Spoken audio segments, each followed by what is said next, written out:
Bonjour et bienvenue à la chaîne de Mathématiques Science. Aujourd'hui, je vais prendre et expliquer une nouvelle vidéo.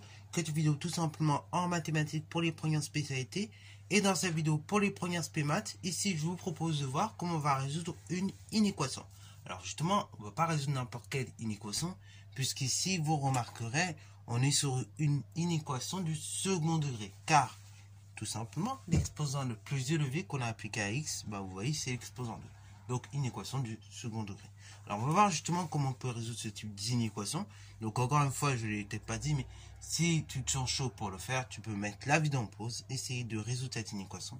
Et après, on va tout simplement corriger. Et si tu ne l'es pas encore, c'est pas trop grave. On va justement corriger ensemble et voir la méthode de résolution. Sur ce, donc, correction. C'est parti, mon kiki. Donc, on va voir justement ici le but. Et donc, comment on résout une inéquation de ce type-là. Parce que vous avez vu un petit peu en seconde comment on résolvait des inéquations simples, degré 1, avec les représentations, droite graduée, tout ça. Nous, en première, pour résoudre des inéquations, très rarement on va faire des droites. Ok, très rarement on va faire des droites parce que ça prend du temps de représenter l'ensemble des solutions. Et parce que surtout en première, on commence à avoir une bonne maîtrise des intervalles. En seconde, je vous le fais faire parce que la maîtrise des intervalles est bancale par moment. Donc, il faut un petit temps d'adaptation pour que vous puissiez maîtriser les intervalles. Mais arrivé en première, normalement, les intervalles sont maîtrisés. Alors donc, résoudre derrière l'inéquation suivante, 4x carré moins 6x plus 2 supérieur ou bien égal à 0. Ce symbole-là, quand vous avez un double trait en dessous, c'est, donc là, en l'occurrence, c'était supérieur, puisqu'à bouger crocodile, avalé, tout ça. Et donc, supérieur, et là, comme on avait un second trait, ça voulait dire supérieur, mais en plus égal à 0. Alors là, concrètement, je suis en train de chercher les réels x qui sont supérieurs ou bien égal à 0. Ok, bravo. Donc les réels x qui vérifient cette inégalité-là. Alors pour ce faire, il faut que je résolve mon équation, d'accord, mon inéquation. Et donc pour résoudre une inéquation de ce type-là, en fait, on va passer tout simplement par l'étude du signe. Ok. Pour résoudre une équation du second degré, là, on va pas avoir le choix. C'est pas comme avec les inéquations du premier degré, on peut appliquer les règles qu'on connaît. Donc sur les inégalités de base. Là, pour les inéquations du second degré, il n'y a pas 150 000 solutions, il faut absolument étudier les signes. Donc, pour étudier les signes de ceci, ça reviendra donc comme si on devait résoudre dans un premier temps l'équation 4x carré moins 6x plus 2 égale 0. Ok. Donc, premièrement, je calcule delta. Donc, delta, on a dit c'était tout simplement b carré moins 4ac. Delta est égal donc b au carré, moins 6, donc je lève le tout au carré, moins 4 fois la valeur de A, donc fois 4, fois la valeur de B, fois 2. Ça fait delta égale 36, moins 4 fois 3, 4 fois 4, donc ça fait 16, fois 2, 32. Delta égale 36 moins 32, c'est-à-dire, donc en réalité, c'est égal à, donc la valeur suivante, 4. 4 qui est strictement positif. Ainsi donc, qu'est-ce qu'on peut dire? Le trinôme. Alors là, on peut dire qu'on résout une équation ou bien qu'on cherche les racines du trinôme, c'est la même chose. Donc là, je parle en trinôme pour faire plus simple. Donc le trinôme 4x carré moins 6x plus 2 admet quelque chose de spécial. Admet donc deux racines réelles. Ok. Alors là, erreur classique. Quand vous parlez de trinôme, assurez-vous de bien parler de racines, tout simplement.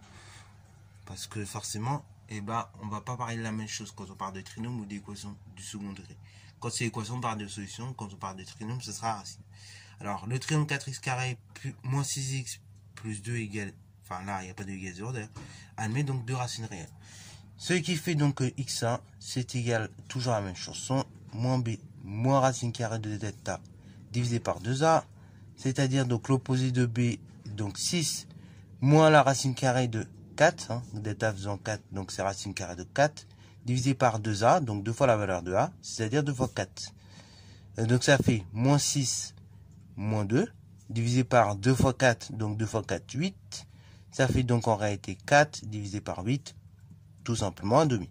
Ok, bravo. X2 maintenant. Donc c'est exactement la même formule que vous connaissez bien, c'est moins b.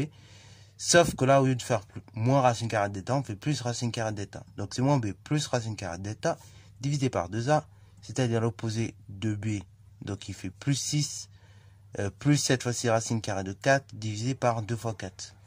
Ce qui fait donc cette fois-ci 6 plus 2, divisé par 8, c'est-à-dire 8 divisé par 8, 1.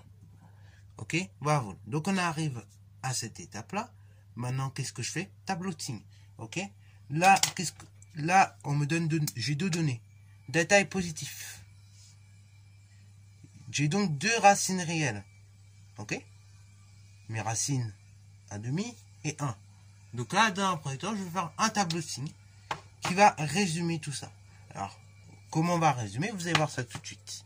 Alors donc, tableau de signes, encore une fois. Donc comme en seconde, vraiment, c'est la même méthode. Ça n'a pas changé. C'est-à-dire, c'est vraiment un tableau dans lequel vous mettez, d'une part, les réels x de l'ensemble de définition. Donc là, ici, c'est moins l'infini plus l'infini.